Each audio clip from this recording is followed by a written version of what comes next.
Laurentine Davor et François Abiola ont été officiellement installés au sein du Conseil électoral. Ils ont prêté serment devant le président de la République, Patrice Talon.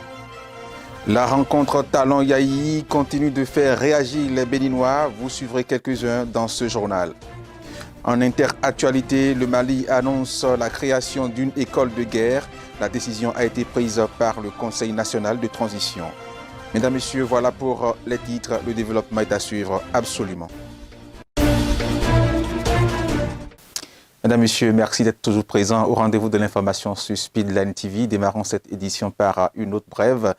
Africom au palais de la présidence de la République du Bénin. Africom, c'est le commandement militaire des États-Unis pour l'Afrique. Au menu des échanges entre la délégation d'Africom conduite par l'ambassadrice des États-Unis près le Bénin, des questions de coopération militaire. Notons parmi les actes de cette coopération une manœuvre conjointe organisée à Bembereke dans le cadre des forces de la CEDEAO. Mesdames, Messieurs, nous revenons ici pour continuer ce journal. Retour sur cet événement politique majeur intervenu ce mercredi au palais de la présidence du Bénin. Les retrouvailles entre le président Patrice Talon et Boni Yayi. À la fin de sa déclaration face à la presse, l'ancien président Boni Yayi est revenu sur le changement radical du cadre de la présidence. Il a été étonné de voir toutes les rénovations faites par le président de la République à la Marina. C'est dans cette ambiance cordiale que le président Patrice Talon et son prédécesseur Boni Yayi se sont retrouvés alors qu'ils ne s'étaient pas vus depuis 2016. On les savait en froid, mais à l'issue du tête-à-tête entre les deux hommes, l'atmosphère était plutôt détendue et le président Talon a exprimé sa grande joie de revoir son prédécesseur. Plaisir pour moi et je voudrais prendre le temps de savourer ce plaisir-là. Revoir le président Boni Yayi ici même, en ces lieux. Qui garde son action en mémoire. Le président Boni Yayi a passé 10 années ici, au service de notre pays. Et vous imaginez quel est mon plaisir et l'honneur que j'éprouve en le recevant ici. L'ancien président Boni Yayi, à la suite du président Talon, a pris la parole pour livrer la substance de l'échange eu avec son successeur. Il a parlé de paix, de réconciliation et du peuple béninois. Nous avons convenu, au terme de discussion, que la décrispation politique est indispensable. Je crois qu'il a indiqué. À la paix durable dans notre cité commune afin d'assurer notre vivre ensemble, la concorde et la cohésion nationale. Beaucoup croient qu'il y a un problème profond. Talon Yayi, non. Je suis venu, je crois que le président lui-même le sait. Compte tenu de tout ce qu'on s'est dit. Il n'y en a pas. De profond, il n'y en a pas. Le président Boni Yayi a également plaidé pour la libération des prisonniers politiques et des exilés politiques. J'ai souhaité qu'ils mettent fin, ou qu'ils soient mis fin, le français se dit, aux arrestations politiques et d'opinion pour permettre à tous nos compatriotes réfugiés, notamment dans les pays voisins, de rentrer chez eux. Le point suivant, le point B, est de libérer les détenus politiques, dont, entre autres, nos compatriotes, par exemple, Madame la ministre Rekia Madougou, Joël Laïvo, qui ont été des candidats recalés à la dernière présidentielle. Bien évidemment, le cas de nombreux jeunes en souffrance dans nos prisons ne nous a pas échappé. Puis, je lui ai dit, j'ai souhaité qu'il puisse dans l'arsenal institutionnel dont il dispose. Et il en a.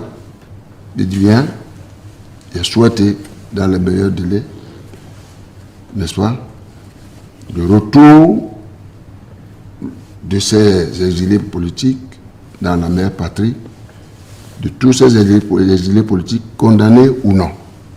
Boni Yayi a également souhaité que le président Talon organise une rencontre périodique entre lui et ses prédécesseurs, ainsi que d'autres sages. Pour beaucoup de Béninois, la rencontre de ce mercredi au Palais de la Marina a été une énorme surprise et cela est interprété comme un signe d'apaisement entre les deux hommes. À la suite du compte rendu du Conseil des ministres de ce mercredi, le porte-parole du gouvernement est revenu sur la rencontre entre le président Patrice Talon et Boni Yayi. Il est revenu sur ce qu'il faut retenir de la suite à donner aux doléances de l'ancien président Boni Yayi. Le président Yayi Boni a décidé d'aller discuter avec le président Patrice Talon, président de la République. Et le chef de l'État a accédé à sa demande. Les deux personnalités ont discuté et, comme il a été indiqué, parlé du Bénin, de ce qui est en cours comme processus de développement et des perspectives en termes d'apaisement du climat politique.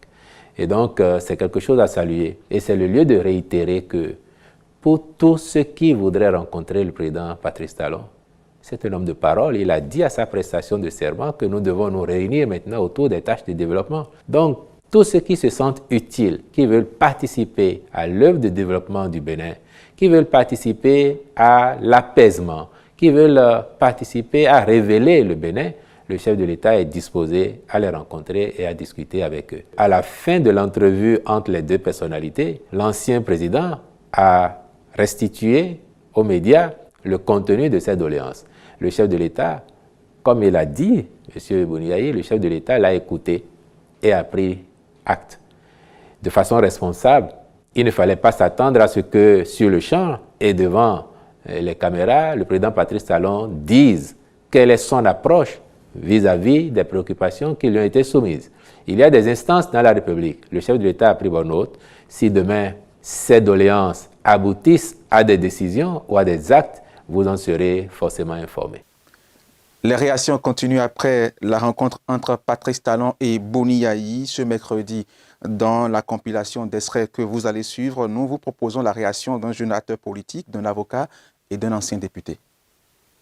Le Bénin étonne le monde et continuera toujours à étonner. Voyez, Yayi Boni, quand il a quitté le pouvoir, au départ, il a eu quelques remous, compte tenu des divergences politiques, les intérêts politiques. Quelques jeunes politiciens qui ont tenté d'empêcher les élections. Nous sommes dans un pays de droit où il faut respecter les lois de la République. Et c'est ça qui a causé l'arrestation de d'autres personnes qui sont aujourd'hui en prison. Maintenant, avec cette rencontre, ils vont voir entre eux comment il faut arranger les choses pour que ces personnalités peut-être puissent avoir la grâce présidentielle pour être libérées. La rencontre de ces deux personnalités va donner quelque chose de très positif à notre État, parce qu'après avoir fait 10 ans à la tête de notre État, l'ancien président Yayi Boni a toujours ses contacts. Il peut jouer l'intermédiaire, il peut jouer la diplomatie pour que ces contacts qu'il avait puissent aussi apporter quelque chose pour le Bénin. Comme vous le savez, la Fondation Malekhossou prône la paix. Et nous avons œuvré beaucoup pour que cette rencontre ait lieu. Sans vous mentir, les anciens chefs d'État, je parle de l'ancien président Soglo et le président Yayi, nous les avons suppliés en leur disant, si vous aimez vraiment ce pays, demandez à rencontrer le chef de l'État, Patrice Talon. Il doit vous recevoir, parce qu'un chef de l'État veut que son peuple soit uni. Ils nous ont écoutés. Bon, bien vrai, il n'est pas seul. Il y a beaucoup des ONG qui ont intervenu pour que cette rencontre ait lieu. Et nous remercions aussi le chef de l'État qui a accepté de les recevoir. Je dis les recevoir, sinon le président Yayi a été clair. Il dit qu'avant de venir dans cette salle de la présidente, que c'est sur instruction du président Soglo. C'est une bonne chose que l'ancien président rencontre le nouveau président. Non seulement ça aurait dû se faire depuis très longtemps, mais ça devrait se faire plus fréquemment, non seulement avec Yayi, mais aussi avec Soglo, qui est un ancien président et qui est aussi vivant. Je crois que des pays anglophones nous ont donné des leçons à la matière.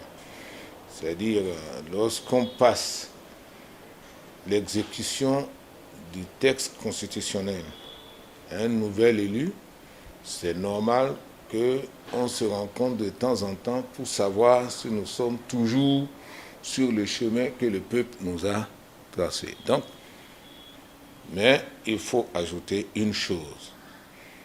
Ceux qui dirigent nos pays, c'est des êtres humains.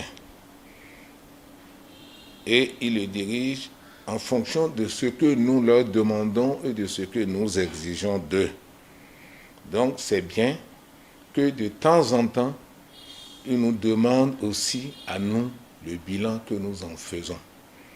Je l'annonçais en titre, installation des membres du Conseil électoral ce mercredi 22 septembre 2021 à Cotonou. Laurentine Davor et François Abiola ont prêté serment devant leur père et en présence du président de la République, Patrice Talon. Les deux conseillers entrants ont été nommés en remplacement de Kofi Adolphe Djiman et Boukari Adam Soulé, tous deux démissionnaires. Le compte rendu de la cérémonie avec Romaric Dossa. Les remplaçants des conseillers démissionnaires au sein du Conseil électoral du Bénin sont désormais connus depuis ce mercredi 22 septembre 2021. Laurentine Davor et François Abiola remplacent respectivement Adolphe Djiman et Boukari Adam Soulé. Jurez-vous de bien remplir fidèlement et loyalement, en toute impartialité et équité, les fonctions dont vous êtes investis, de respecter en toutes circonstances les obligations qu'elle vous impose et de garder le secret des délibérations auxquelles vous avez pris part? Je le jure. Je le jure. Le président Patrice Talon prend acte de leur serment et renvoie les deux nouveaux conseillers à l'exercice de leurs fonctions. Désormais, vous avez la charge, la lourde responsabilité de perpétuer la tradition, de perpétuer l'image, de perpétuer les performances que nous avons tous saluées depuis si longtemps déjà à cette structure qui nous honore, qui nous a honorés depuis sa création d'ailleurs. Moi, je n'ai pas de doute que les uns et les autres vous serez à la hauteur. Je n'ai pas de doute que les élections continueront de se passer au Bénin avec votre expertise, votre esprit républicain et désormais votre capacité à oublier ceux qui vous ont désigné et travailler pour la sincérité de l'expression des choix de nos électeurs en matière électorale. La prestation de serment de l'ex-ministre François Abiola au Conseil électoral intervient après sa désignation par l'Assemblée nationale. Il a été désigné par les députés du bloc républicain, le parti politique dont il est membre. Laurentine Davor, quant à elle, a été désignée par le chef de l'État. Elle est la seule femme conseillère au sein du Conseil électoral. Une page magazine dans cette édition, la puberté est une période de la vie où le corps passe de l'état de l'enfant à celui de l'adulte. Les organes sexuels et le corps dans son ensemble évoluent. Ce développement et où ce changement fonctionne, la croissance s'accélère et l'adolescent devient très peu contrôlable. Dans ce reportage de Romaric Dossa et de William Fernando, nous revenons sur le rôle que doivent jouer les parents lors de cette période très sensible de la vie. Autant que les 5 premières années de la vie de l'enfant sont très importantes, la période pubertaire constitue une phase cruciale dans la vie de tout être humain. La puberté chez la jeune fille s'observe entre 10 et 15 ans, les garçons entre 11 et 15 ans. Ce n'est pas une période figée où on dit à tel âge ça doit être la puberté, non. Elle est précoce chez certains, c'est pourquoi on parle de 8 ans, et elle est tardive chez certains jusqu'à 18 ans. Au cours de cette période, nous constatons au niveau tant des filles que des garçons l'apparition des caractères sexuels secondaires. Le rôle primordial du parent, c'est de gérer cette période avec cet enfant, de le recadrer, de le mettre sur le droit chemin. Non pas par la chicotte, non. Les parents ont un rôle d'accompagnateur, et de guide, hein, et non un rôle de bourreau, un rôle de chien qui aboie. La puberté, elle se prépare au sein des familles. À 5 ans, l'enfant doit avoir sa chambre à part normalement. Voilà qu'on ne pourra pas. Donc, même s'ils sont dans la même pièce, il faut trouver le moyen de faire des séparations. Le corps de l'adolescent, du préadolescent, du prépubère est en feu. Ce qui est conseillé, c'est d'éviter que et filles et garçons, pas forcément du même âge, du genre, s'il y a seulement un parmi eux, que ce soit un garçon qui a cet âge et une fille, ou une fille qui a cet âge, il faut éviter que ces enfants dorment sur le même lit. Parce que, vous savez, on dit souvent, pour éviter des problèmes, il faut mettre des garde-fous. Sinon, ils vont peut-être vouloir expérimenter toute l'expression du corps. Pendant cette période, les adolescents ont plus besoin de l'assistance permanente de leurs géniteurs. Quand l'enfant a 9 ans, on commence par lui dire très bientôt ou bien prochainement, tu vas constater telle chose dans ta vie. Un matin, tu peux te réveiller, tu peux constater que ton caleçon est mouillé. Ne t'inquiète pas, c'est une étape de la vie. À partir de l'instant-là, tu deviens une jeune fille. À partir de l'instant-là où on a mis l'enfant déjà au propre, on lui indique comment se comporter dans de pareilles situations. On lui dit, à partir de ce moment, si jamais tu as des rapports sexuels, tu peux contracter une grossesse. Parce que les enfants ont beaucoup plus tendance à croire aux parents. C'est quand la confiance n'existe pas entre parents et enfants que l'enfant commence pas à chercher au dehors. Mais si la confiance existe à travers le dialogue parent-enfant, tout ce que la maman dira en ce moment est pris en compte par l'enfant. Ou si c'est peut-être le papa, parce qu'il y a certaines filles qui se rapprochent beaucoup plus des papas. Si c'est le papa qui dit, l'enfant a tendance à beaucoup plus prendre ça en considération. Elle sait du moins que ce n'est pas le moment d'aller au rapport sexuel. Mais vu qu'elle est jeune fille, tout a commencé par grandir sur elle. Elle attirera des garçons. Mais ce n'est pas le moment d'aller aux relations sexuelles. Et on lui aura déjà expliqué, ma fille, si quelqu'un commence par te dire je t'aime, te faire des petits jeux, dis-moi. Si la confiance est établie, elle le dira. Par rapport au garçon, il doit apprendre beaucoup d'autres choses, la responsabilité. On doit confier davantage de tâches, vous comprenez, on doit l'intéresser à ce qu'on fait soi-même. C'est un moment où le garçon doit s'intéresser au métier que fait son père et apprendre déjà sur le tas. Donc, c'est des périodes où il faut responsabiliser, confier des tâches pour l'occuper. En même temps qu'il est à l'école, l'enfant doit apprendre déjà le savoir-vivre quotidien à la maison. Les parents doivent donc faire l'effort d'accepter les adolescents dans leur comportement, essayer de les comprendre en vue de les aider à gérer au mieux la crise et en sortir avec maturité. Le Mali, pour ouvrir la page Inter dans cette édition, le pays a célébré ce mercredi le 61e anniversaire de son accession à l'indépendance. Lors du défilé militaire à Kati, le colonel Assimi Goïta, président de la transition, a appelé les partenaires du pays à une meilleure lecture de la situation du Mali. Plus de précisions dans cet élément. Parade militaire à Kati, près de Bamako, ce mercredi 22 septembre. Le Mali célébrait le 61e anniversaire de son accession à l'indépendance. Ce pays d'Afrique de l'Ouest à l'histoire tourmentée par les coups d'État tente de redorer le blason de sa fragile démocratie. Les autorités du pays plus confiantes assurent que le Mali suit sa marche vers la refondation de son architecture politique et institutionnelle. Aujourd'hui, le Mali traverse des moments difficiles. Mais nous ne devons pas désespérer de notre nation, de notre État. C'est pendant les moments difficiles qu'on reconnaît les vrais citoyens. C'est pendant les moments difficiles qu'on reconnaît les vrais patriotes. Je profite de cette occasion aussi pour saluer l'engagement de nos partenaires qui se battent à nos côtés. Aussi, les rassurer que le Mali va honorer tous ses engagements. Le colonel Assimi Goïta, président de la transition, a appelé les partenaires du Mali à une meilleure lecture de la situation de son pays.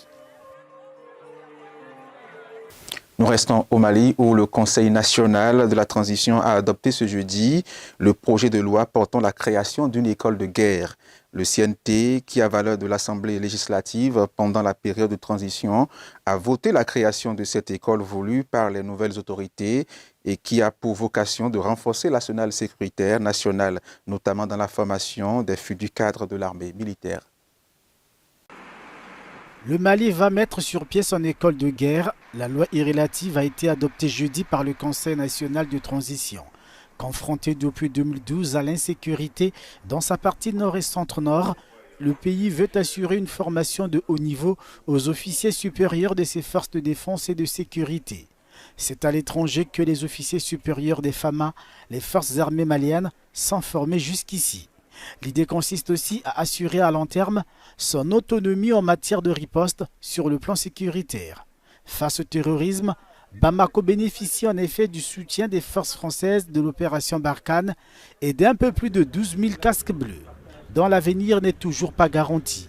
Paris a ces derniers mois menacé de suspendre sa collaboration militaire avec le Mali. C'est une structure française qui assurera les formations dans cette école.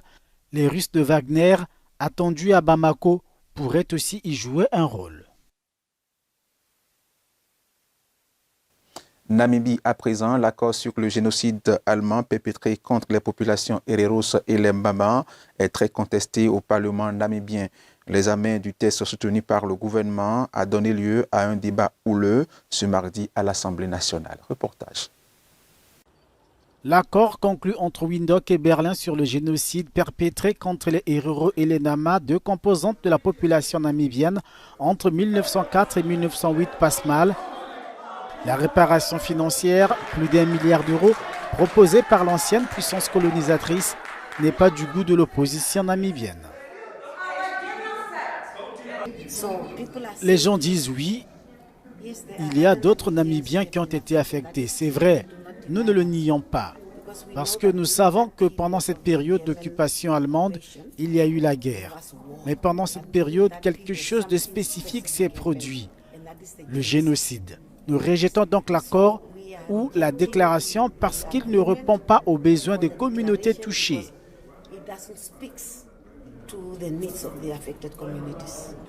L'opposition namibienne attend plutôt des actions en direction des descendants des victimes du génocide. La restitution consiste au moins à ramener la personne dans la position qu'elle aurait pu avoir s'il n'y avait pas eu de génocide. L'indemnisation, c'est la question de la terre, la question des biens mobiliers, la question de l'identité et celle de la culture. Le massacre des dizaines de milliers de Namibiens par des colons allemands est considéré comme le premier génocide du XXe siècle par des historiens. En Tunisie, le chef du Parlement critique le président Saïed. Il a appelé jeudi à la lutte pacifique contre les nouvelles réformes annoncées par le président Saïed, engagé dans une lutte contre la corruption des membres du gouvernement. Reportage. Le chef du Parlement tunisien et du parti islamiste Ennahda, Rached Ghannouchi, a appelé jeudi à la lutte pacifique contre les nouvelles réformes annoncées par le président Kais Saïed, engagé dans une lutte contre la corruption des membres du gouvernement. Il accuse le président de s'être dérobé de tout dialogue avant le 25 juillet. C'est un retour en arrière, un retour à la Constitution de 1959, un retour au pouvoir absolu d'un seul homme contre lequel la révolution a eu lieu. Par ailleurs, Rached Ghannouchi affirme ne pas être contre une mise à jour de la Constitution de 2014, source de conflits récurrents, à condition de passer par le Parlement et non par des décrets présidentiels. Il n'y a plus d'alternative à la lutte. Naturellement, une lutte pacifique, car nous sommes un mouvement civil. Le peuple tunisien est contre la violence. Nous espérons qu'Ennahda, les autres partis de la société civile, vont se battre pour récupérer leur constitution et leur démocratie. Le président Kais Saïed, qui jouit d'un fort soutien populaire, tente de présidentialiser le système de gouvernement hybride encadré par la Constitution de 2014. Il a promis lundi la nomination d'un nouveau Premier ministre.